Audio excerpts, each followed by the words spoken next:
বেশি ভালো time management আর একটু ভালো হতে পারে।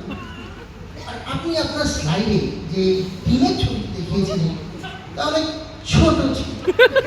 আশা করি আগামী স্লাইডে আপনার টিমের ছবিটি আরো বড় হবে।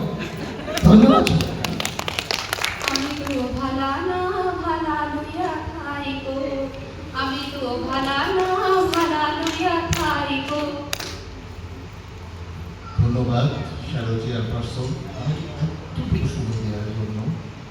আমি প্রথমেই ধন্যবাদ দিতে চাই আমাদের আজকের বিজেতাকে, তার গেস্টুরে পোস্টুরে যথেষ্ট ভালো ছিল। আমার মধ্যে ইন ইংলিশ আমি যদি বলি it was good but should be good আর ইভেন গুডেস্ট। আর বাংলায় যদি বলি ওই কিরে মধু মধু। ধন্যবাদ।